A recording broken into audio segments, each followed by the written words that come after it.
Hi viewers, welcome to Nandan's IAS. You see in the series of Indian economy, my resume Singh. In the last video, we have discussed about inclusive growth.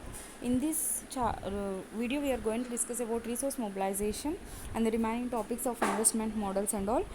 See here, when I am talking about the resource mobilization, see here there are the two words, that is resource and mobilization. Okay, these two words, let's discuss about these two words, that is resource and the second word is mobilization. When I am talking about the resource, okay, resources అంటే availability of resources ఎంత ఉన్నాయి ఒక కంట్రీలో అని మన గురించి మనం మాట్లాడుకుంటాం. సో ప్లానింగ్ కమిషన్ అనే టాపిక్ మనం డిస్కస్ చేసుకున్నప్పుడు we have told you about the resources. Planning commission ఏం చేస్తుంది అంటే 5-year ప్లాన్ని సెట్ చేసేటప్పుడు కంట్రీలో అవైలబిలిటీ ఆఫ్ రీసోర్సెస్ ఎంత ఉన్నాయి, సో దాన్ని మనం ఎంత బాగా యూటిలైజ్ చేసుకోగలం, ఇవన్నీ కూడా ఆలోచించి depending upon that planning commission priorities based మీద ఓకే ప్లానింగ్ అనేది చేసి ప్లాన్డ్ టార్గెట్స్ అనేది పెడుతుంది. అంటే ఈ పర్టికులర్ 5 yearsకి పవర్టీ ఇంత రెడ్యూస్ అవ్వాలి, ఎంప్లాయ్మెంట్ ఇంత పెరగాలి, ఆర్ ఇన్ఫ్రాస్ట్రక్చర్ కానీ ఆర్ ఇండస్ట్రీస్ కానీ ఇంత పెరగాలి అని చెప్పి ప్లాన్డ్ టార్గెట్స్ అనేది పెట్టడం జరుగుతుంది ప్లానింగ్ కమిషన్. సో అవన్నీ కూడా ఎలా పెడతారు, దేని బేస్ మీద పెడతారు అంటే రీసోర్సెస్ మీద. సో ఈ రీసోర్సెస్ని మనం ఏం చేస్తున్నాం, మొబిలైజ్ చేస్తున్నాం, అంటే సమీకరిస్తున్నాం అని అర్థం. సో ఈ పర్టికులర్ రీసోర్సెస్ ఏమైతే ఉన్నాయో సో వాటన్నిటికీ సంబంధించిన ఫండ్స్ ఎలా వస్తున్నాయి, దేని ద్వారా వస్తున్నాయి, సో వాటిని ఆ ఫండ్స్ అన్నిటినీ తీసుకొని మనం ఏం చేస్తున్నాం. సో ఈ మొబిలైజేషన్ అంటే ఏంటి అంటే it is the broad term అనమాట. సో ఉన్న రీసోర్సెస్ని మనం ఎలా ఇంప్రూవ్ చేసుకోవాలి, ఓకే, అండ్ ఎట్లా యూటిలైజ్ చేయాలి అని చెప్పేదే ఈ resource mobilisation. See here it is a broad term which includes raising and directing the resources. What is the meaning of raising and directing? Raising అంటే ఏంటి, ఉన్న రీసోర్సెస్ని ఎట్లా పెంచాలి, అండ్ డైరెక్టింగ్ అంటే ఏంటి, ఆల్రెడీ ఉన్న రీసోర్సెస్ని మనం ఎలా యూస్ చేసుకోవాలి.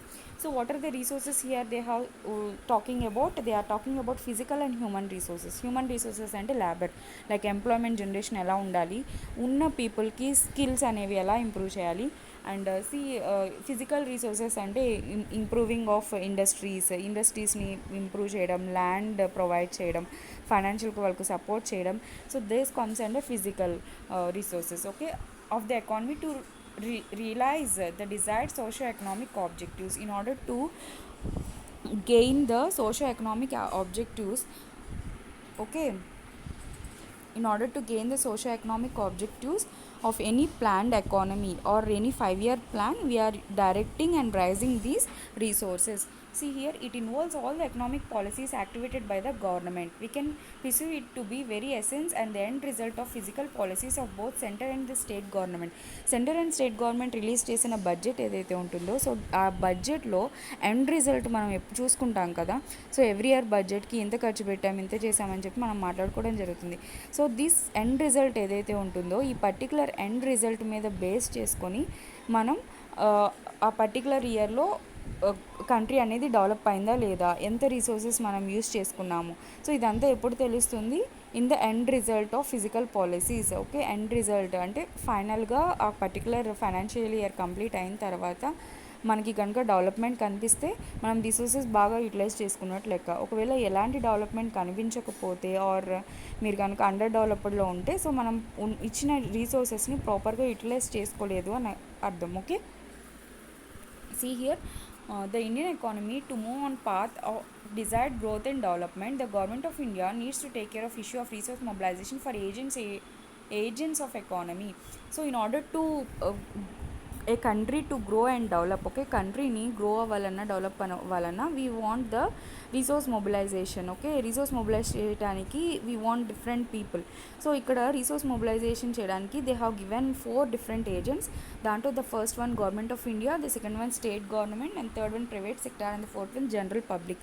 సో ఈ నలుగురు ద్వారా రీసోర్సెస్ అనేవి ఎలా మొబిలైజ్ అవుతున్నాయి, ఎలా సమీకరించబడుతున్నాం, మనం వాటిని ఎంత బాగా ఎఫిషియెంట్గా యూస్ చేసుకుంటున్నాం, దీనికి సంబంధించిన ఫండ్స్ ఎలా వస్తున్నాయి, అంటే ఈ రీసోర్సెస్ తీసుకుంటున్నామని చెప్తున్నాం.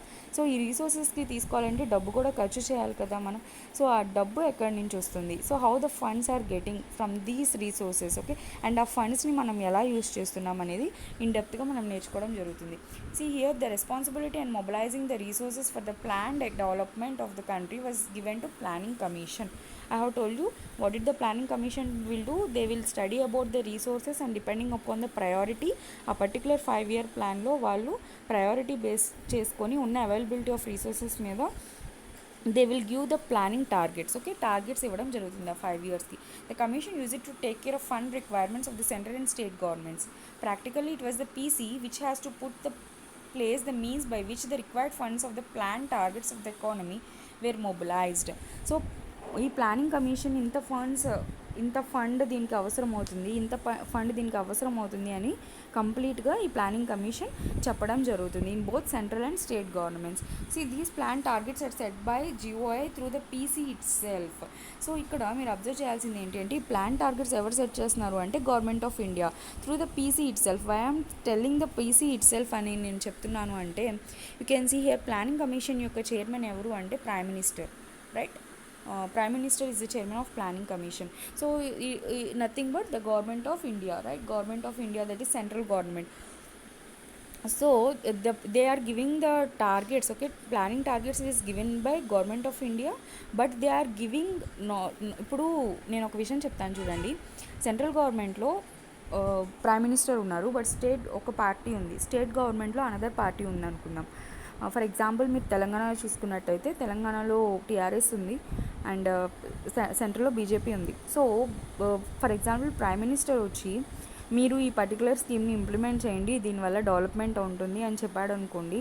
But TRS, that is KCR, won't accept it. నేను ఇది యాక్సెప్ట్ చేయను, why I have to listen to your words అంటాడు. ఓకే, నా ఇష్టం, నా డెవలప్మెంట్ అనేది నేను చూసుకుంటాను అని చెప్పారనుకో. ఐఎమ్ నాట్ గోయింగ్ టు, నేను ఇక్కడ ఎవరి మనోభావాలను దెబ్బతీయట్లేదు, I'm just giving the example. Okay, so అప్పుడు సెంటర్కి స్టేట్కి మధ్య కోఆర్డినేషన్ లేదు అనుకుందాం. సో అప్పుడు ఏం చేస్తాడంటే ప్రైమ్ మినిస్టర్ ఈ ప్లానింగ్ కమిషన్ ద్వారా, అంటే ఈ ప్లానింగ్ కమిషన్ చెప్తే కంపల్సరీ సెంటర్ అండ్ స్టేట్ చేస్తుంది. Why? Because it is a body, the whole 5-year plan అంతా కూడా ఆ పర్టికులర్ ప్లానింగ్ కమిషన్ మీద అథారిటీ ఉంటుంది కాబట్టి. సో ప్లానింగ్ కమిషన్లో ఇచ్చిన టార్గెట్స్ ప్రకారం కంపల్సరీ స్టేట్స్ కూడా మూవ్ అవుతాయి. సో అప్పుడు ప్రైమ్ మినిస్టర్ ఏం చేస్తాడు, ఓకే నా మాట నువ్వు వినవు కదా, సో ఓకే నేను ప్లానింగ్ కమిషన్ ద్వారా చెప్పిస్తాను అని చెప్పి ఆ పర్టికులర్ డెవలప్మెంట్ ఏదైతే చెప్పాలి అని తను అనుకుంటున్నాడో అది త్రూ ప్లానింగ్ కమిషన్లో ఒక డెవలప్మెంట్ కింద పెడతాడు, ఒక టార్గెట్ కింద పెడతాడు. సో ఎప్పుడైతే ఆ టార్గెట్ కింద పెట్టడం జరుగుతుందో ప్లానింగ్ కమిషన్ చెప్పొద్దో ఆటోమేటిక్గా states will implement that.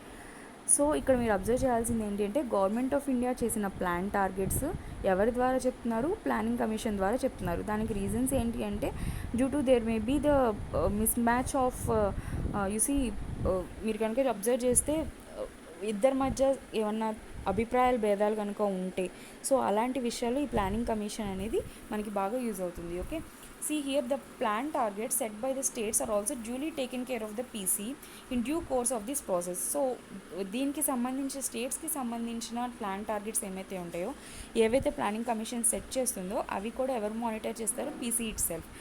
though the effective responsibilities to mobilize resources ultimately test the Ministry of Finance, in which the various departments and divisions of the ministry play their diverse and highly focused roles. So ఈ ఫండ్స్కి సంబంధించి అన్నీ కూడా ఎవరు చూసుకుంటారు అంటే ministry of finance చూసుకోవడం జరుగుతుంది.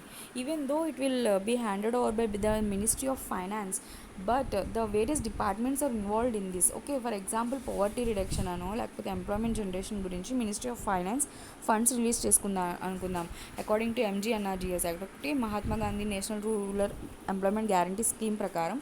For example ఈ బడ్జెట్కి 1000 crores of rupees ministry of finance release చేసింది అనుకుందాం. సో ఈ depending upon these 1000 crores of rupees, okay, state ఏం చేస్తుంది అంటే దీస్ 1000 crores ఆఫ్ రూపీస్ ఎట్లా ఖర్చు పెడుతుంది, స్టేట్ యొక్క లేబర్ మినిస్టర్ ఎవరైతే ఉంటారో సో ఆ లేబర్ మినిస్టర్ ద్వారా ఖర్చు పెట్టడం జరుగుతుంది. So here the labour ministry involvement is there. Okay, so in this way the not only the Ministry of the Finance but various departments are playing the major role in resource mobilization. Okay, see here the most important, that is GOA, that is to extend the GOA in concern needs funds to realize two categories of planned targets. దాంట్లో first one వచ్చేసరికి infrastructure targets and social sector targets. ఈ 2 targets మెయిన్గా ఉంటాయి. First one వచ్చేసరికి infrastructure targets కనుక మనం చూసుకున్నట్టయితే infrastructure, the name it self says in order to develop the infrastructure and other. So in order to develop the infrastructure, so what are the major things that they have taken in the infrastructure? See here, So what are the major things that they have taken in infrastructure? That is power, transportation, communication. So ఇవన్నీ కూడా technological parks, urban infrastructure, ఇవన్నీ కూడా comes under government of India. And ఈ funds requirements అన్నీ కూడా government of India చూసుకుంటుంది. And social sector targets ఏమైతే ఉంటాయో ఇది education, health, social security and also human development related targets ఏమైతే ఉన్నాయో ఇవన్నీ కూడా గవర్నమెంట్ ఆఫ్ ఇండియా ఫండ్స్ అనేవి ఇవ్వడం జరుగుతుంది. So this is about government of India. Government of ఇండియాలో 2 టార్గెట్స్ ఉన్నాయి, ఒకటి infrastructure targets and social sector targets. Infrastructure టార్గెట్స్లో urban parks, technological parks, IT parks ఇలాంటివన్నీ కూడా గవర్నమెంట్ ఆఫ్ ఇండియా చూసుకోవడం జరుగుతుంది. సోషల్ సెక్టార్లో ఎడ్యుకేషన్, హెల్త్ అండ్ సోషల్ సెక్యూరిటీకి సంబంధించి ఏమైతే ఉంటాయో అవన్నీ కూడా గవర్నమెంట్ ఆఫ్ ఇండియా ఫండ్స్ ప్రకారం నడుస్తూ ఉంటాయి. అండ్ స్టేట్ గవర్నమెంట్స్ యొక్క ఫండ్స్ ఎలా వస్తాయి? See other than fund requirements of government of India, the states also need funds for their developmental requirements. Okay, state యొక్క డెవలప్మెంట్కి కూడా స్టేట్స్కి కొన్ని ఫండ్స్ కావాలి. అవునా, ఓన్లీ కంప్లీట్గా సెంట్రల్ గవర్నమెంట్ మీద డిపెండ్ అయితే it is not possible. So state ఎట్లా ఫండ్స్ తీసుకుంటుంది? So they get the funds through mainly 3 resources. Okay, స్టేట్స్కి ఎలా వస్తాయంటే ఫండ్స్ టోటల్గా 3 రీసోర్సెస్ ద్వారా వస్తాయి. దాంట్లో ఫస్ట్ వన్ వచ్చేసరికి through their own resource of income and market borrowing. See here, ఇక్కడ through their own resources of income and market borrowing అంటే వాళ్ళ సొంత ఇన్కమ్ ఉండొచ్చు. ఓకే, అంటే depending upon the direct taxes and indirect taxes. అది కాకుండా market borrowing అనే concept ఒకటి ఉంది ఇక్కడ. మార్కెట్ బారోయింగ్ అంటే ఏంటి అంటే, ఫర్ ఎగ్జాంపుల్ స్టేట్ కనుక ఒక పర్టికులర్ ఖర్చు, దానికి మనీ అనేది సరిపోవట్లేదు అనుకుందాం. అంటే ఏదన్నా బడ్జెట్లో ఇంత రిలీజ్ చేసుకుంది, దాని తర్వాత ఏదో అన్ఫార్చునేట్గా ఇట్లా కోవిడ్-19 క్రైసిస్ లాంటివి ఏవో వచ్చినాయి అనుకుందాం మధ్యలో. సో రావడం వల్ల దానికి ఎక్స్ట్రా ఖర్చు అయిపోయింది, ఇన్కమ్ అనేది రావట్లేదు అండ్ ఎక్స్ట్రా అనేది ఖర్చు అవుతుంది. సో ఇన్కమ్ లేదు, ఎక్స్ట్రా ఖర్చు అవుతుంది. సో అప్పుడు స్టేట్ ఏం చేస్తుంది అంటే బారో చేసుకుంటుంది, అంటే మనీ అనేది అప్పుగా తీసుకుంటుంది. సో ఈ మనీ అనేది ఎవరి రికమెండేషన్స్ ద్వారా అప్పుగా తీసుకుంటారు అంటే ఆర్బీఐ రికమెండేషన్స్ ద్వారా అప్పుగా తీసుకోవడం జరుగుతుంది. అంటే ఆర్బీఐ దగ్గర వీళ్ళు అప్పు అనేది చేస్తారు. ఎట్లా? బై యూజింగ్ ట్రెజరీ బిల్స్ అంటారు దీన్నే. ఓకే, ట్రెజరీ బిల్స్ కానీ గవర్నమెంట్ యొక్క బాండ్స్ కానీ ఉంటాయి. సో ఇవి పెట్టి వాళ్ళు అప్పు తీసుకోవడం జరుగుతుంది. సో మార్కెట్ బారోయింగ్స్ ఏంటి అంటే, సో మీ దగ్గర కనుక తగినంత ఆదాయం లేనప్పుడు మనకి స్టేట్ని నడపడానికి వేరే వాళ్ళ దగ్గర నుంచి అప్పు తీసుకోవడం, దాన్ని మార్కెట్ బారోయింగ్స్ అంటారు. So depending upon the every year development, inflation మీద డిపెండ్ అయ్యి మార్కెట్ బారోయింగ్స్ అనేవి సెంట్రల్ గవర్నమెంట్ ఒక టార్గెట్ పెడుతుంది, అలాగే స్టేట్ గవర్నమెంట్స్ కూడా కొన్ని టార్గెట్స్ ఉంటాయి అండ్ ఆర్బీఐ కొన్ని టార్గెట్స్ పెడుతుంది. సో ఇంతవరకు మేము మీకు అప్పు ఇవ్వగలము అని depending upon the government bonds. So that is market borrowing. So ఈ మార్కెట్ బారోయింగ్ అనే కాన్సెప్ట్ ఎవరు రికమెండ్ చేశారు అంటే 13th ఫైనాన్స్ కమిషన్ రికమెండ్ చేయడం జరిగింది. ఇదేం చెప్పింది అంటే అప్ టు 25%, ఓకే, వాళ్ళ ప్లాన్ ఎక్స్పెండిచర్లో అంటే అయ్యే ఖర్చులో 25% వరకు they can borrow the money. Okay, 25% of money they can borrow from the other RBI. Okay, RBI నుంచి బారో చేసుకోవచ్చు and it doesn't need any permission from government of India. Okay, 25% వరకు మీరు గవర్నమెంట్ ఆఫ్ ఇండియా దగ్గర ఎలాంటి permission తీసుకోవాల్సిన అవసరం లేదు. మీ దగ్గర ఉన్న గవర్నమెంట్ బాండ్స్ ప్రకారం you can take money from the RBI provided they have effected their physical responsibility acts. Physical responsibility acts అనేది ఒక కాన్సెప్ట్. ఇది మీకు నేను ఆర్బీఐ గురించి చెప్పినప్పుడు చెప్తాను. See, physical responsibilities acts completely depending upon this financial management. Okay, and so కంట్రీలో ఈ ఫిజికల్ రెస్పాన్సిబిలిటీ అంటే ఎంత ఖర్చు పెట్టాలి, ఎంత సేవ్ చేయాలి, ఓకే, బారోయింగ్స్ ఎలా ఉండాలి, ఇవన్నీ కూడా ఈ యాక్ట్లో మనం డిస్కస్ చేస్తాము. So I will tell you about these physical responsibility in act in the special video. Okay, secondly, okay, first ఇది అంటే ఒకటి market borrowings and income resources ద్వారా, and secondly through the loans they get from the GOA on the advice of PC. Okay, see loans అంటే planning commission ఏమైనా advice ఇచ్చిందనుకోండి, so ఈ particular స్టేట్కి మీరు లోన్స్ ఇవ్వండి అని చెప్పడం వల్ల సో అప్పుడు గవర్నమెంట్ ఆఫ్ ఇండియా ఏం చేస్తుంది అంటే కొన్ని స్టేట్స్కి లోన్స్ ఇవ్వడం జరుగుతుంది. సో ఎప్పుడైతే ప్లానింగ్ కమిషన్ అడ్వైస్ ఇస్తుందో, so if the planning commission advises they may get the funds. Okay, and the third important through the GOA central sector schemes and centrally sponsored schemes and additional central allocations. Okay, see here 2-3 main words. Okay, central sector schemes. Central sector schemes అంటే 100% funded by central government. Okay, 100% funded by central government schemes ఏముంటాయంటే అవి. అలాగే centrally sponsored schemes అంటే ratios ఉంటాయి, 60:40, 30:20 ratios, that is ratios of both central and state. అది అలాగే additional central allocations, that is fund transfers under special category states. Okay, special category states ఏవైతే ఉంటాయో వాళ్ళకి స్పెషల్గా ఇన్సెంటివ్స్ ప్రొవైడ్ చేయడం, కంపెనీస్ వస్తే వాళ్ళకి దానికి సంబంధించిన ట్యాక్సెస్ రెడ్యూస్ చేయడం, ఇవన్నీ కూడా స్పెషల్ కేటగిరీ స్టేట్స్కి అనేవి ఉంటాయి. సో అందుకే ఈ స్పెషల్ కేటగిరీ స్టేట్స్ కోసం ఆంధ్ర గవర్నమెంట్ చాలా ట్రై చేసింది, చాలా సంవత్సరాల నుంచి. Still they are asking about this special category. Why? Because it is a new state and it doesn't have any income. So దానికోసం అని చెప్పి ఒకవేళ స్పెషల్ కేటగిరీ కనుక ఇస్తే ట్యాక్సెస్ అనేవి చాలా వరకు రెడ్యూస్ అవుతాయని చెప్పి ఈ స్పెషల్ కేటగిరీ స్టేట్స్ అనేవి ఇవ్వడం జరిగింది. Okay, and the next important one, private sector. See here what is the private sector. Private sector లో కనుక చూసుకున్నట్టయితే other than the government the large amount of fund is required by the private sector to meet their short term and long term requirements. చూడండి, ఇప్పుడు as India is open economy అంటే there is a participations in both private and public sectors. అవునా, private partnership and public partnership రెండు ఉన్నాయి ఇండియాలో. So private sector also wants the money in order to invest something. Okay, ఒక company ఏదన్నా వచ్చింది అనుకుందాం. Okay, X అనే company వచ్చింది ఫర్ ఎగ్జాంపుల్. ఓకే, ఎక్స్ అనే కంపెనీ వచ్చింది. ఈ ఎక్స్ అనే కంపెనీ వచ్చినప్పుడు, సో ఈ ఎక్స్ అనే కంపెనీ ఏదైనా ఇన్వెస్ట్ చేయాలి అనుకుందాం. సో ఏదైనా ఒక మొబైల్ కంపెనీ ఒకటి తయారు చేసేది, సొంతగా ఇండియాలో తయారు చేసే ఒక కంపెనీ పెట్టాలి అనుకుందాం. ఓకే, ఈ కంపెనీ పెట్టాలి అనుకున్నప్పుడు దానికి సంబంధించిన ఇన్వెస్ట్మెంట్ ఏదైతే ఉంటుందో దానికి కూడా కొంచెం మనీ అవసరం ఉంటుంది. అవునా, సో ప్రైవేట్ సెక్టార్ పార్ట్నర్షిప్ అనేది కంపల్సరీ ఉంటుంది ఇండియాలో. Why? Because according to after 1991, okay, 1991 తర్వాత ఎల్పిజి రిఫార్మ్స్ మనం తీసుకురావడం జరిగింది. Liberalisation, privatisation and globalisation reforms అన్నాం దీన్ని. సో ఈ ఎల్పిజి రిఫార్మ్స్ వచ్చిన దగ్గర నుంచి, ఈ సంస్కరణలు వచ్చిన దగ్గర నుంచి ప్రైవేట్ వాళ్ళ యొక్క ఇన్వెస్ట్మెంట్స్ అనేవి పెరిగిపోయినాయి.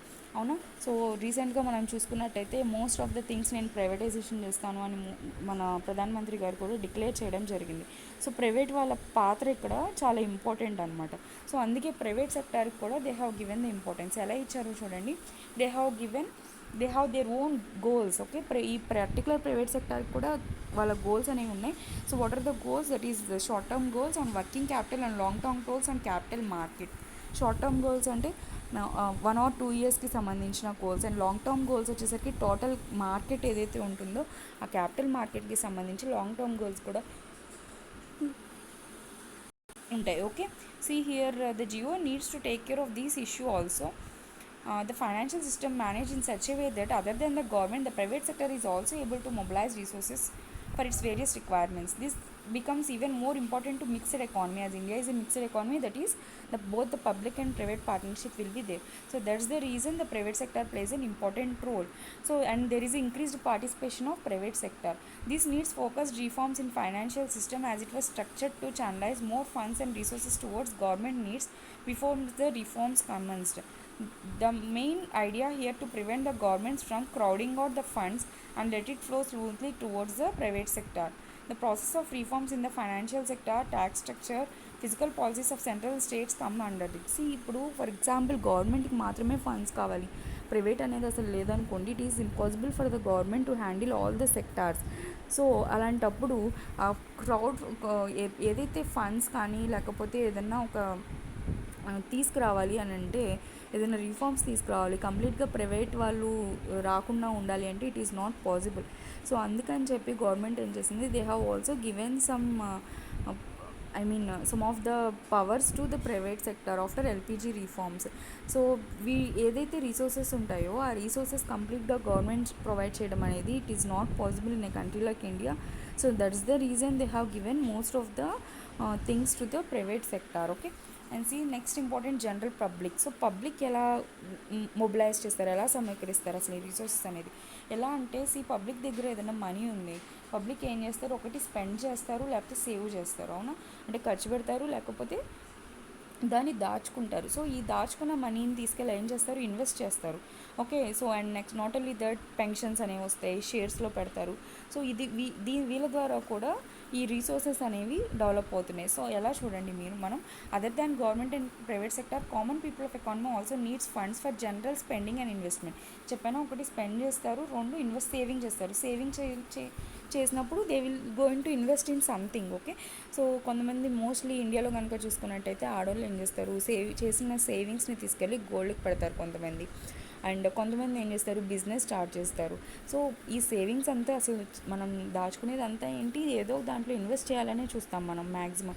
ఓకే, మనం ఎలా ఆలోచిస్తాము అని అంటే, మన ఇండియన్స్ మైండ్ ఎలా ఉంటుందంటే, ఓకే మనీ ఒక చోట ఉండే కంటే దాని ద్వారా మనం ఇంకా ఎంత సంపాదించుకోవచ్చు అని ఆలోచించే తత్వం ఉంటుంది అందరికీ. సో ఆ ఉద్దేశంతో ఈ సేవింగ్స్ చేసిందంతా ఏం చేస్తాము, ఇన్వెస్ట్మెంట్ చేయడానికి చూస్తాము. Right, the government needs to put in place such a physical policy which enables them to have their access to funds. Thus, the savings common people do is used in investment provided they are able to directly invest on primary or secondary security markets. Okay, ఈ security markets అనేది మీకు financial management అని చెప్పి మీకు ఇదే రమేష్ సింగ్లో ఒక చాప్టర్లో వస్తుంది about regarding capital markets and security markets. So we will discuss about that regarding capital markets and security markets గురించి నేను మీకు అప్పుడు డిస్కస్ చేస్తాను regarding security markets.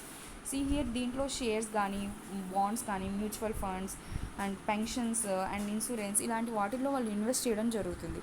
Okay, and not only that, depending upon the demand of the economy they use it to invest. Okay, in the period of reforms the government set twin targets. Okay, reforms period ante during the period of 1991 ఆ period లో the government has set some targets. Okay, so what is the targets, twin targets? The one hand promoting private sector so that supply can be optimized in economy through structural reforms. On the other hand, it tries to create adequate demand in the economy by the process of macroeconomic stabilization.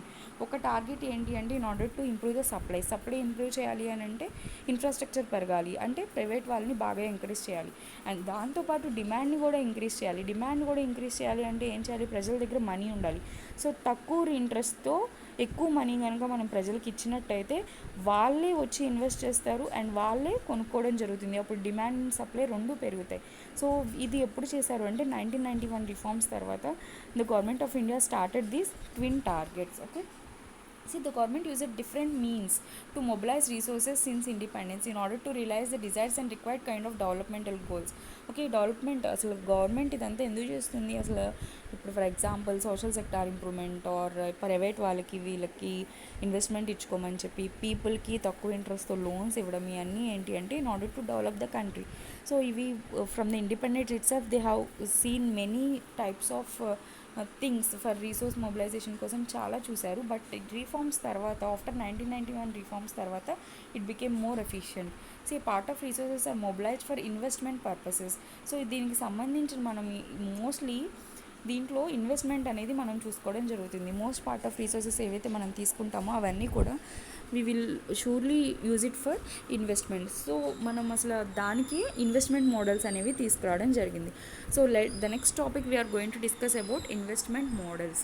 So ఈ investment models అనేవి ఏంటి అంటే, ఈ resources అనేవి ఏవైతే ఉన్నాయో private వాళ్ళు, common people, government ఈ అందరూ కూడా ఈ వచ్చిన ఫండ్స్ ఏం చేస్తున్నారు, సేవ్ చేసిన తర్వాత ఇన్వెస్ట్ చేసుకుంటున్నారు.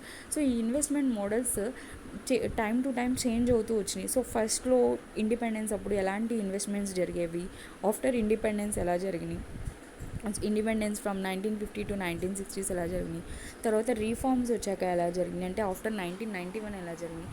So all those we are going to read about in phases. Okay, ఫేసెస్లో మనం చెప్పుకోవడం జరుగుతుంది. See here the concept of investment models.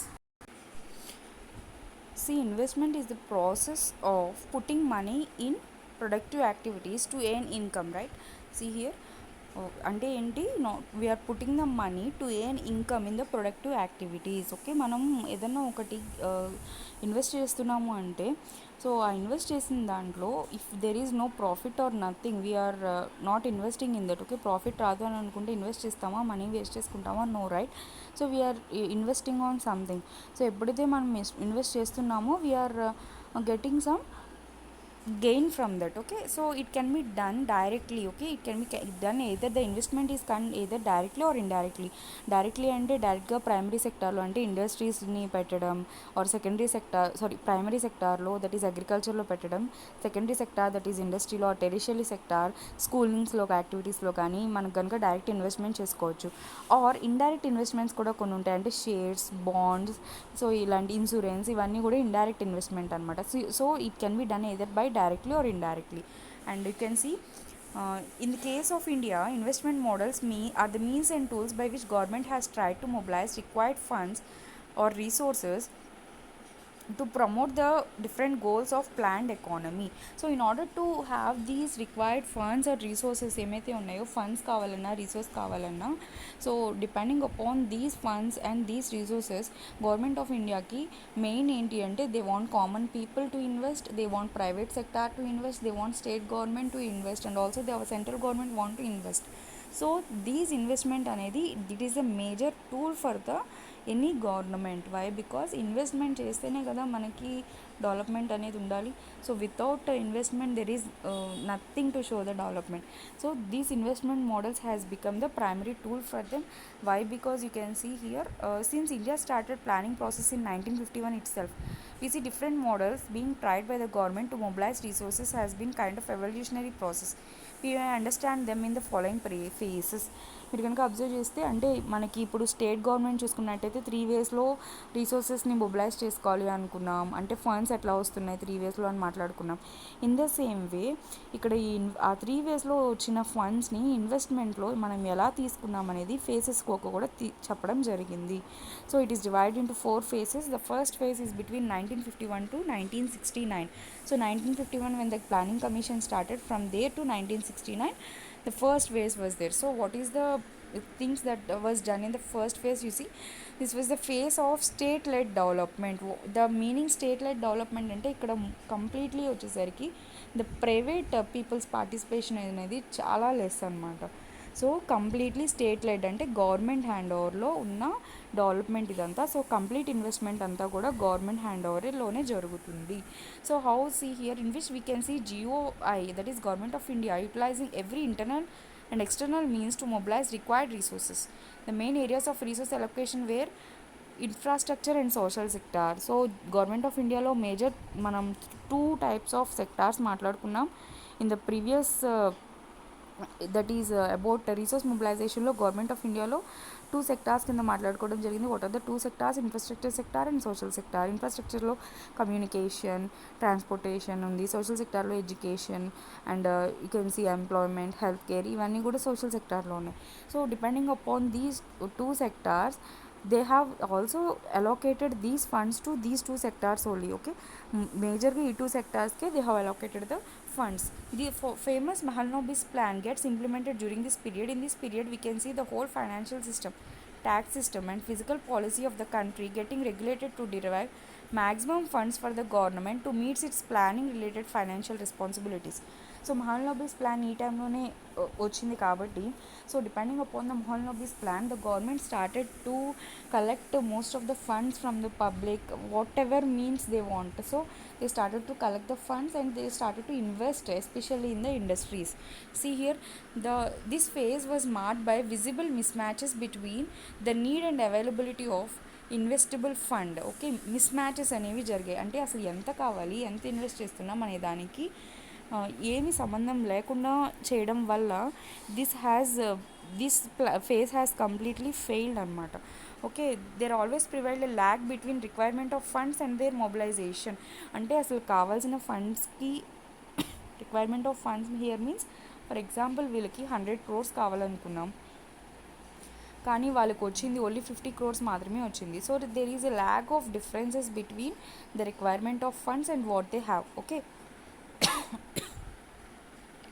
and see here, the investment targets of the government got derailed many times. That is war with China and Pakistan, and delivered the resource allocation and mechanism was diverted. Why? Because మనం మాట్లాడుకుంటే first second year 5 year ప్లాన్లో మనం మాట్లాడుకున్నప్పుడు third 5 year ప్లాన్లో already we have discussed in the 5-year plans. దాంట్లో మనం మాట్లాడుకున్నప్పుడు చైనాతో వార్స్ వల్ల, పాకిస్తాన్లో వార్స్ వల్ల most of the resources, most of the funds అనేవి డైవర్ట్ అయిపోయినాయి టు మేజర్లీ ఈ వార్ కాజెస్కి డైవర్ట్ అయిపోవడం వల్ల అండ్ న్యూక్లియర్ వెపన్స్ మీద, ఆర్మీ మీద ఎక్కువ ఇన్వెస్ట్ చేయడం వల్ల సో ఇన్వెస్ట్మెంట్స్ అనేవి ఈ టైంలో సరిగ్గా జరగలేదు. Okay, and but overall the government was able to start the process of industrialization almost from nothing by mobilizing heavy funds to favor of infrastructure sector and infrastructure industries. Education, healthcare also got funds in the subdued manner as the GOI remained greatly preoccupied with glorification of public sector. This was age when GOI used PSUs as a temples of modern India. ఇక్కడ మీరు observe చేయాల్సింది ఏంటి అంటే even though okay అయినప్పటికీ కూడా there is some development in the case of infrastructure sector. Why? Because they have invested something in the infrastructure, but mostly the government has kept the most focus on PSUs, public sector undertakingలో government ఎక్కువ focus చేసింది.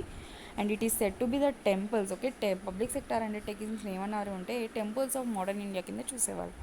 Okay, but present public sector undertakings like banks కానీ ఇవన్నీ చూసుకున్నట్టయితే they are getting privatised, right? Okay, but in the case of 1951 to 1969 it is called as modernised ఇండియాలో temples అని మాట్లాడుకోవడం జరిగింది. Okay, and phase 2 with the enactment of industrial policy in 1970. Okay, we see the GOI deciding in favor of including private capital in the process of plant development. Okay, 1970లో industrial policy అనేది ఒక చట్టాన్ని తీసుకురావడం జరిగింది. So దీని ప్రకారం private సెక్టార్కి కొంచెం ఒక లిమిటేషన్స్ అనేవి తగ్గించి గవర్నమెంట్ సెక్టార్తో పాటు ప్రైవేట్ సెక్టార్ని కూడా పనిచేయించు అని చెప్పడం జరిగింది. But it is not full fledged.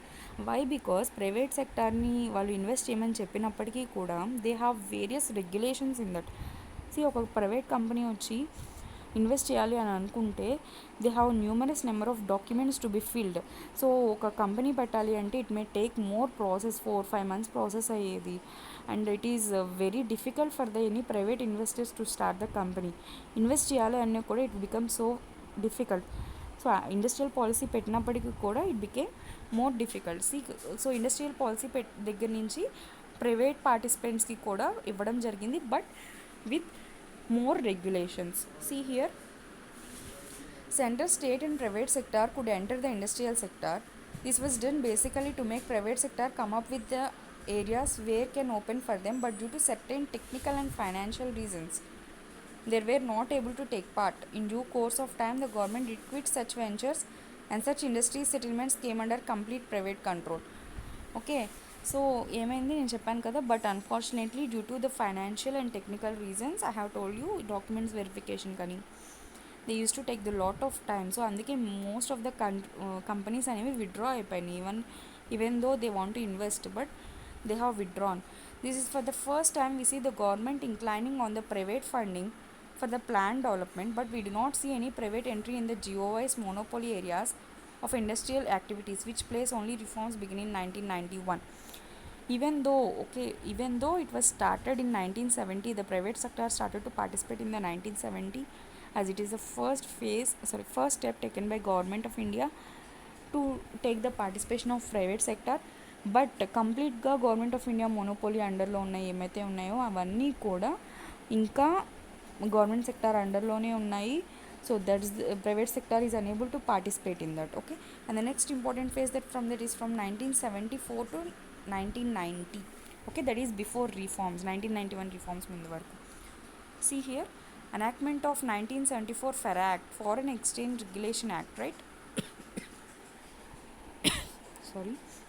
Foreign Exchange and Regulation Act ఏదైతే ఉందో, so it was enacted in 1974. So after these foreign investments అనేవి ఇండియాలో జరగచ్చు అని చెప్పడం జరిగింది. But there are certain limitations in that. Okay, foreign investments ఇండియాలో జరగచ్చు అని అంటే they have given more limitations. Why? Because మీరు బ్రిటిష్ కనుక చూసినా ఆర్ ఫ్రెంచ్ వాళ్ళు చూసినా వాళ్ళందరూ కూడా ఇండియాకి వాళ్ళ సొంత కంపెనీలు పెట్టుకోవాలి, ప్రైవేట్ కంపెనీలు పెట్టుకోవాలని చెప్పి ఇండియాకి వచ్చి they have totally taken away the India. So ఆ ఉద్దేశంతో ఫారిన్ వాళ్ళని ఎక్కువగా ఇన్వాల్వ్ చేయలేదు మన వాళ్ళు ఎప్పుడు కూడా. Okay, up to 1991. సో ఈ రీజన్ వల్ల ఏంటి అంటే కంట్రీ అనేది కంప్లీట్ ఎకానమీ అనేది క్రైసిస్లోకి వెళ్ళిపోయింది. సో ఇప్పుడు కూడా ఏం చేశారు అంటే ఈ రెగ్యులేషన్ యాక్ట్ తీసుకొచ్చినప్పటికీ కూడా అంటే ఫారెన్ వాళ్ళు ఇండియాలో ఇన్వెస్ట్ చేయొచ్చు, కానీ ఇక్కడ ఒక లిమిటేషన్స్ ఉన్నాయి. ఏంటి అంటే but not via cash, money ద్వారా మాత్రం కాదు, మీరు డబ్బు తీసుకొచ్చి ఇన్వెస్ట్ చేయడానికి లేదు అని చెప్పడం జరిగింది. అప్పుడు see here only through technological transfers, అంటే మాకు ఏదైనా ఒక టెక్నాలజీకి సంబంధించి ఏదైనా మేము ఇంప్రూవ్ చేయాలనుకుంటే దాని ద్వారా మీరు వచ్చి హెల్ప్ చేయండి, కానీ but not through money or investment అని చెప్పడం జరిగింది. See here the total project value, see rotate that up to only 26% of the total project value. అంటే ఇప్పుడు ఎఫ్డిఏ వాల్యూస్ మనం చూస్తున్నాం 100%, 74% అని. సో ఈ టెక్నాలజీ ట్రాన్స్ఫర్కి ఎంత ఇచ్చారంట, 26% ఇవ్వడం జరిగింది. అది కూడా కంప్లీట్గా ఇవ్వలేదు, ఓన్లీ 26% టెక్నాలజీ ట్రాన్స్ఫర్ అనేది ఫారెన్ నుంచి మనం తెచ్చుకోవచ్చు, but it is not through cash or nothing like that. Okay, see under FERA government regulated the flow of foreign currency inflow into the Indian private sector, which started the hampering and technological upgradation process and initiation of the state of art technologies from the world. Technology transfer route was put in place to fill this gap. It means that even if GOA tried to include foreign investment in development process, its entry remained restricted in two ways. ఇప్పుడు కనుక observe చేస్తే it doesn't give the permission to directly invest the foreign people into the private sector, but it has only given the for the technology transfer. దీనికి reason ఏంటి అంటే as టెక్నాలజీని improve చేయడానికి మనకి సరైన ఇది కావాలి, రైట్? ఇన్వెస్ట్మెంట్ అనేది లేకపోయినప్పటికీ వేరే వాళ్ళ దగ్గర ఉన్న టెక్నాలజీని మనం ట్రాన్స్ఫర్ చేసుకున్నట్టయితే వీ కెన్ ఇంప్రూవ్ అనే ఉద్దేశంతో ఓన్లీ టెక్నాలజీ ట్రాన్స్ఫర్కి మాత్రమే పర్మిషన్ ఇచ్చింది. దాంట్లో కూడా రిస్ట్రిక్షన్స్ పెట్టింది. It was neither direct or indirect but via only technology transfer. So foreign లో నుంచి ఏదైనా ఇన్వెస్ట్మెంట్స్ ఉంటే ఇట్ ఈస్ డైరెక్ట్ కాదు, ఇండైరెక్ట్ కాదు, only through technology transfer. And the next major, foreign entities could enter only those industrial areas which are open for Indian private sector.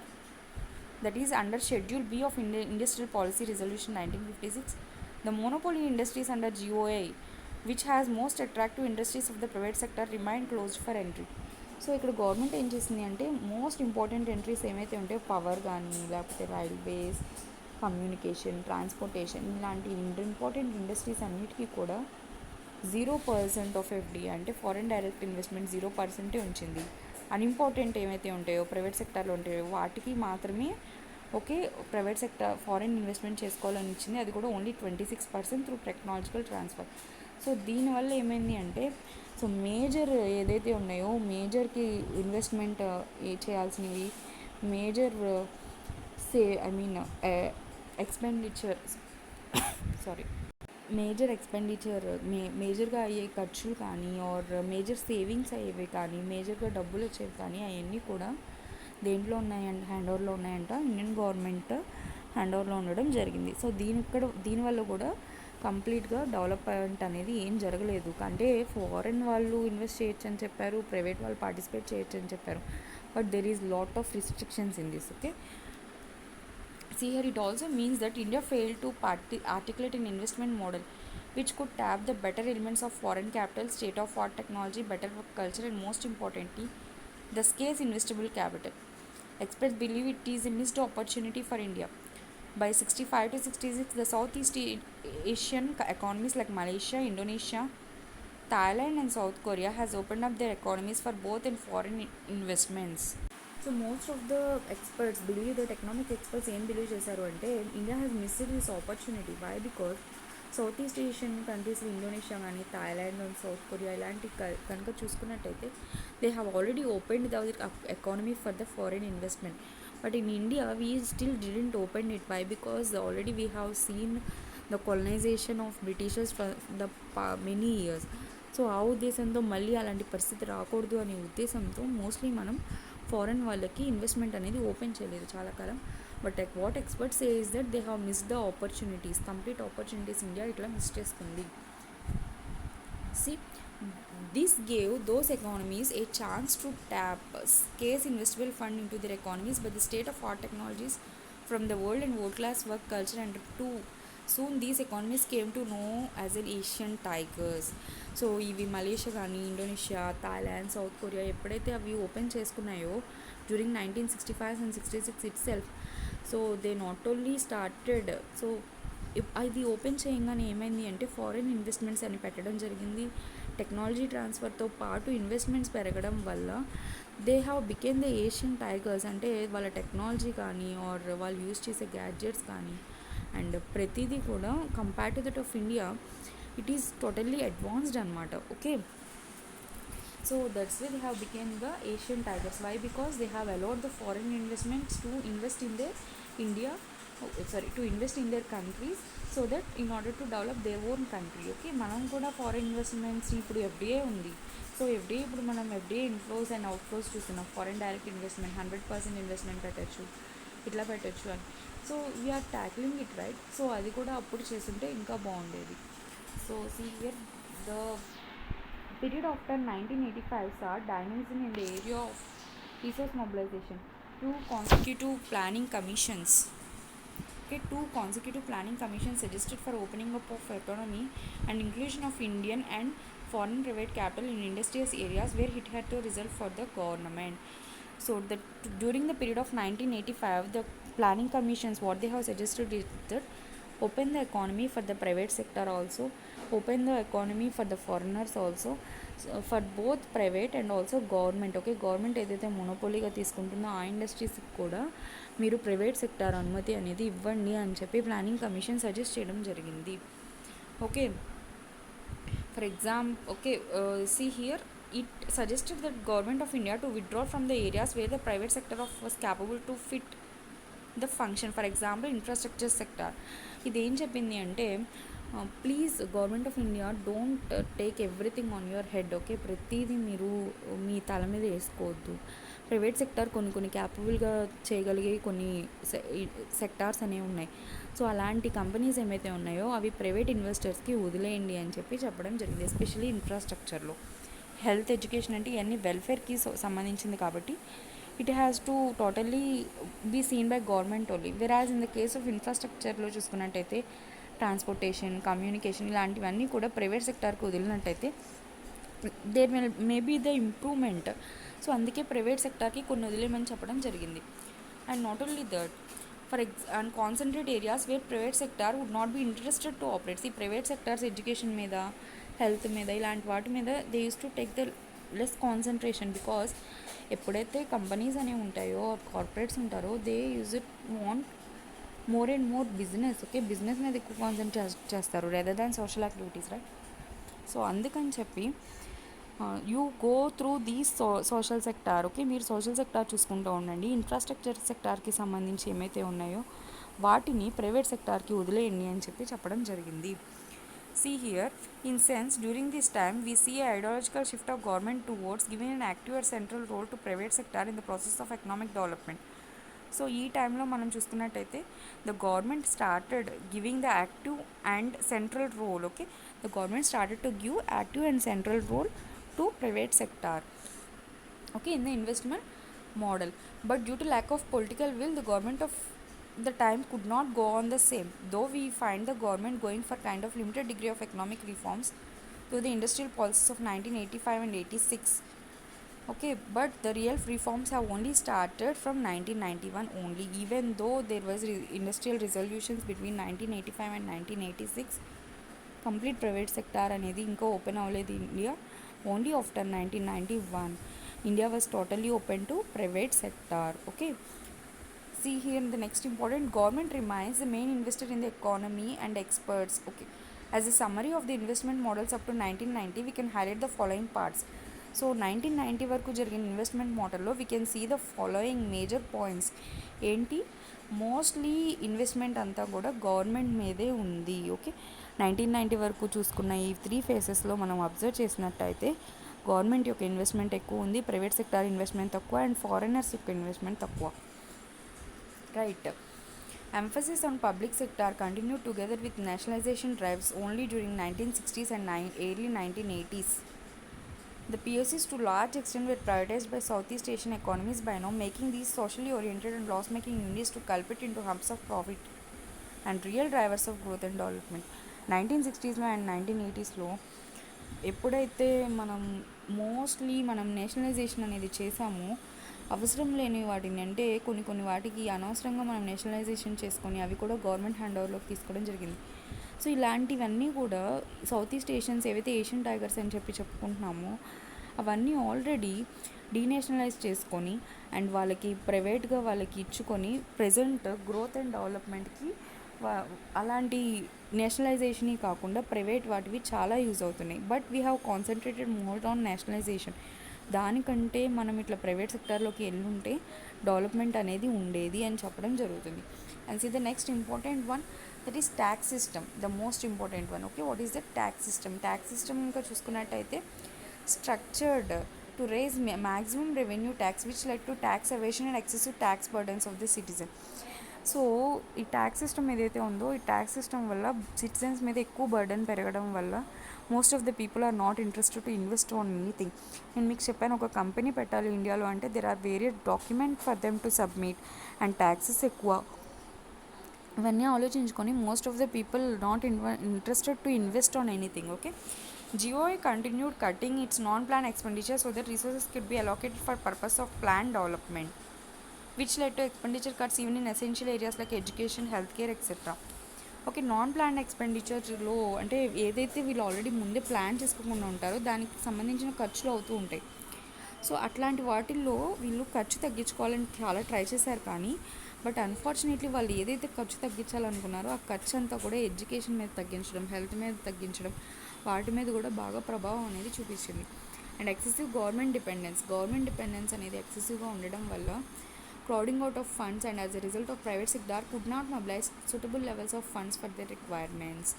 So ఎక్కువగా government sector మీద depend అవడం వల్ల private sector is unable to give the required funds to the government. And technological upgradation కూడా సరిగ్గా లేకపోవడం వల్ల, అంటే అప్పుడు మనం కొత్త అండ్ టెక్నాలజీ అనేది చాలా తక్కువ ఉంది, న్యూ టెక్నాలజీ అనేది రావాలి అని అంటే we have to invest something, కానీ ఇన్వెస్ట్మెంట్ లేదు. సో ఇది కూడా వన్ ఆఫ్ ద రీజన్. 1990కి ముందు టెక్నాలజికల్ అప్గ్రేడేషన్ అనేది సరిగ్గా లేదు. And non availability of foreign currency is also one of the major reason there is no development before 1990. So ఇవన్నీ కూడా major causes of 1991 reforms. Okay, 1991లో జరిగిన రిఫార్మ్స్లో ఇవన్నీ కూడా మేజర్ కాజెస్ కింద చెప్పచ్చు.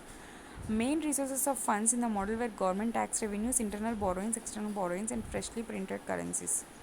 అసలు మనీ ఎక్కడి నుంచి వస్తుంది అంటే ఓన్లీ కొన్నిటి నుంచి వస్తుంది. ఒకటి గవర్నమెంట్ నుంచి ట్యాక్స్ రూపంలో, ఇంటర్నల్ బారోయింగ్స్ అండ్ ఎక్స్టర్నల్ బారోయింగ్స్లో అంటే అప్పుల ద్వారా, అండ్ ఆల్సో కరెన్సీస్ ప్రింట్ చేయడం ద్వారానే అక్కడ మనకి మనీ కనిపిస్తుంది తప్ప, ఓకే, కంపెనీస్ నుంచి వచ్చిన మనీ కానీ ఇన్వెస్ట్ చేసిన నుంచి వచ్చిన మనీ కానీ ఎలాంటి మనీ కూడా కనిపించలేదు before 1990.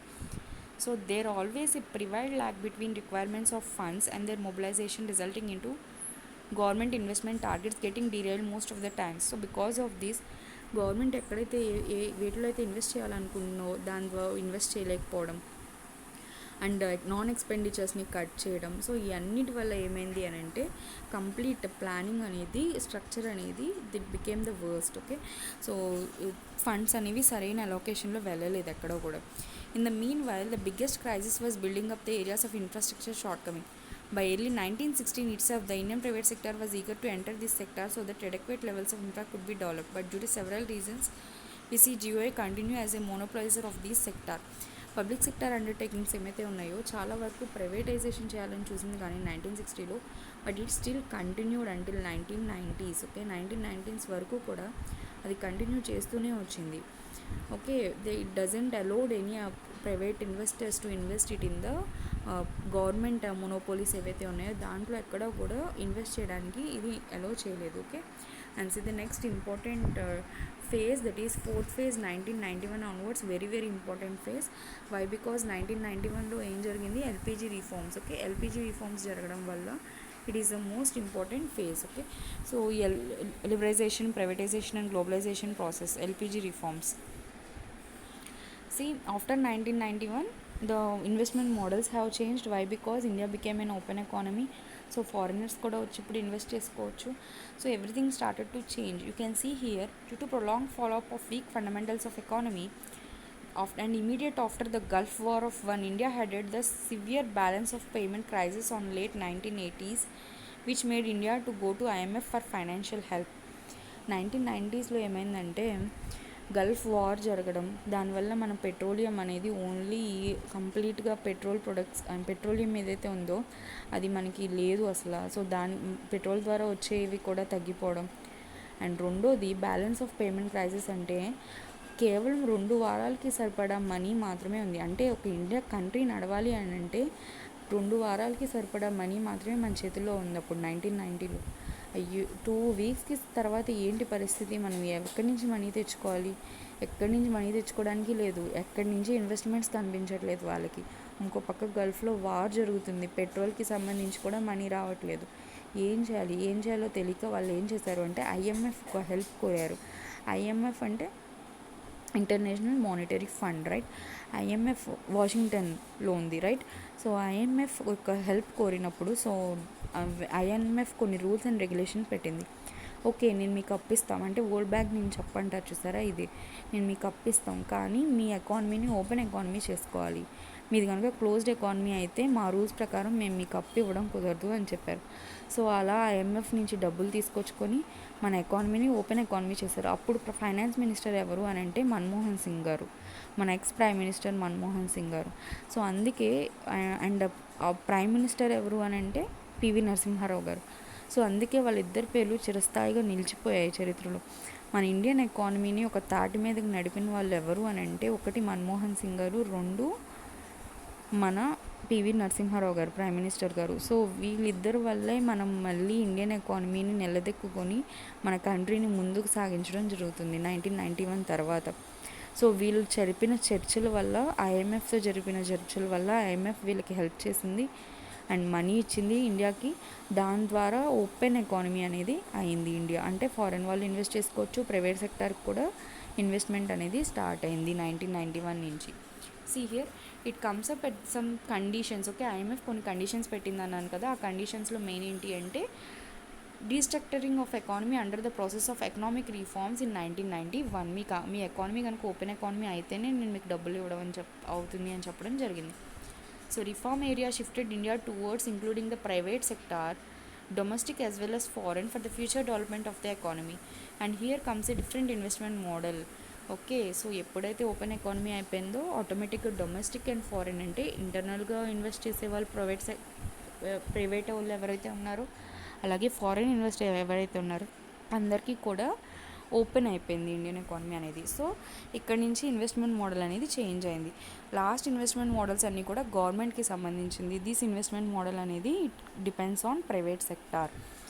See here, the hitherto monopoly sectors of industry were open to private investments, barring nuclear research, nuclear power and railways. In all of them, direct foreign investment have also seen between 26 to 100%. We see investment models for infrastructure shifting from government to private led. ఎప్పుడైతే మనం open చేసామో ఈ nuclear power, nuclear energy, defence ఇలాంటి వాటికి తప్ప mostly ఏదైతే ఉన్నాయో అన్నిట్లో కూడా ప్రైవేట్ సెక్టర్ ఇన్వాల్వ్మెంట్ ఇప్పుడు మనం కనిపిస్తుంది. 100% ఎఫ్డిఐ, 74% ఎఫ్డిఐ వచ్చి, సో ప్రైవేట్ సెక్టర్ ఈవెన్ స్పేస్లో కూడా ఎఫ్డిఐ అనేది పెట్టడం జరిగింది. సో దీని ప్రకారం మనకు అర్థమైంది గవర్నమెంట్ హ్యాండ్ ఓవర్లో ఉన్నాయన్నీ కూడా ఇప్పుడు ప్రైవేట్ పరంగా ప్రైవేట్ ఇన్వెస్టర్స్ కూడా చేసుకోవడం జరిగింది. That is a major shift you can see. In coming times G O A articulated the idea of public private partnership. తర్వాత ఏమైంది, పబ్లిక్ అండ్ ప్రైవేట్ పార్ట్నర్షిప్ అనే మోడల్ని తీసుకొచ్చింది. ఓకే, సో దీనివల్ల ఏమైంది అంటే to provide confidence and space to the private sector to enter the sectors. By the 10th plan, we see private sector putting in around 21% of funds required for the infrastructure projects in the PPP model, which increased up to 32% by the 11th plan. On the basis of past 2 plans, the PC projected the private sector will put around 50% for the fund required for infrastructure. Public private partnership అనే కాన్సెప్ట్ని తీసుకొచ్చి దాని ద్వారా ఒక ఇన్ఫ్రాస్ట్రక్చర్లో ఫస్ట్లో వాళ్ళు 21% పెట్టుకున్నారు, 11th ప్లాన్కి వచ్చేసరికి 34% అయింది and later it became 50%. Okay, and see the next important, and see up in 12th plan it has gone to 50%. 12th ప్లాన్కి వచ్చేసరికి అది 50%కి ఇంక్రీజ్ అయింది. So one point you have to be one point should not be missed. What is that? In future the infrastructure sector to fully handled by private sector. Okay, ఫ్యూచర్లో infrastructure sector ఏదైతే ఉందో అదంతా కూడా ఎవరు handle చేస్తున్నారంట? It was going to handled by private sector. Okay, in 2002 the government articulated the idea of PPP through 10th plan. So ఇందాక నేను మీకు ఆల్రెడీ చెప్పాను కదా, 10th ప్లాన్లో 21%, 11th ప్లాన్లో 34%, అండ్ 12th ప్లాన్లోకి వచ్చేసరికి 50% వచ్చింది. అండ్ ఫ్యూచర్లో ఇన్ఫ్రాస్ట్రక్చర్ సెక్టార్ మొత్తం కూడా 100% ఎఫ్డిఐతో ఆర్ 100% ప్రైవేట్ ఇన్వెస్టర్స్తో జరగడం జరుగుతుంది. Okay, the idea has to utilize the local level. So local ఈ పర్టికులర్ 10th ప్లాన్ ఏదైతే ఉందో పబ్లిక్ ప్రైవేట్ పార్ట్నర్షిప్, దీన్ని మనం లోకల్ లెవెల్లో కూడా తీసుకోవడం జరిగింది. సో లోకల్ లెవెల్లో కనుక చూసుకున్నట్టయితే Gujarat is very highly successful in the local level. To support the private sector to mobilise their share of funds in the infrastructure, public private partnership and government has set up infrastructure development fund, which also have provision for viability gap funding. Very important, infrastructure development fund అని చెప్పి ఒక ఫండ్ని కూడా government of India పెట్టడం జరిగింది. So దానికి డెవలప్మెంట్కి సంబంధించి, ఇన్ఫ్రాస్ట్రక్చర్కి సంబంధించి మనీ అంతా కూడా ఈ పర్టికులర్ ఫండ్ అకౌంట్లో ఉంటుందన్నమాట. Okay, inside general idea of PPP అంటే పబ్లిక్ ప్రైవేట్ పార్ట్నర్షిప్లో they have given different options like build, operate and transfer. You can build your own thing, you can operate and you can transfer it to others. Build, own, operate. You can build by yourself and you can operate by yourself. Build, own, operate and transfer. Okay, build by yourself, operate it by yourself and later transfer it. And build, lease and transfer, giving lease. Okay, and build, operate, lease and transfer. Okay, and design, build, finance and operate. You have to finance it by yourself. Design, build, operate and transfer. And last one, design, construct, manage and finance. So these are the major government initiatives under PPP models. Okay, and next, in the area of mobilizing resources, the expansion of social sector, we can see an increased focus among form of the government.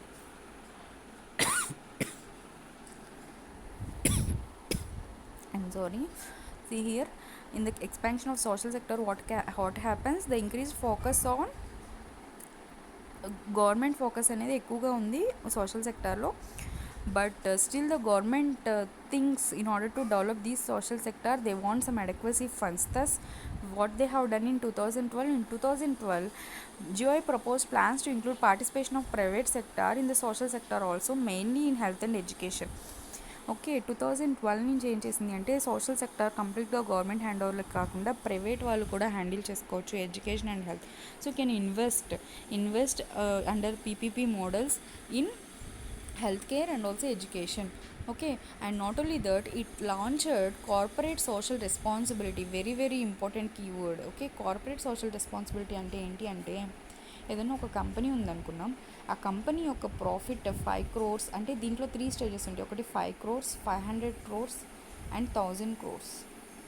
Okay, దీని యొక్క profit 5 crores, 500 crores and 1000 crores కనుక ఉంటే net profit కనుక, so ఈ ప్రాఫిట్కి సంబంధించి last 3 yearsలో 2% profit అనేది ఇది ఏం చేయాలి అని అంటే, it has to invest on some social welfare activities. అంటే ఆ కంపెనీ ఏం చేయాలి, it has to invest on for example Reliance ఉందనుకుందాం, ఫ్రమ్ ద పాస్ట్ 3 years వాటికి బాగా దాని యొక్క ప్రాఫిట్ కానీ దాని యొక్క నెట్వర్త్ కానీ 1000 crores కంటే ఎక్కువ ఉన్నాయి. సో వాళ్ళు ఏం చేయాలి అంటే ఎవ్రీ ఇయర్ 2%, ఓకే, వాళ్ళకు వచ్చిన ప్రాఫిట్స్లో గెయిన్లో 2% తీసుకెళ్ళి they have to invest on social sector. అదే కార్పొరేట్ సోషల్ కార్పొరేట్ అంటే ఓకే ప్రైవేట్ సెక్టర్ వాళ్ళు social responsibility have to take the social responsibility.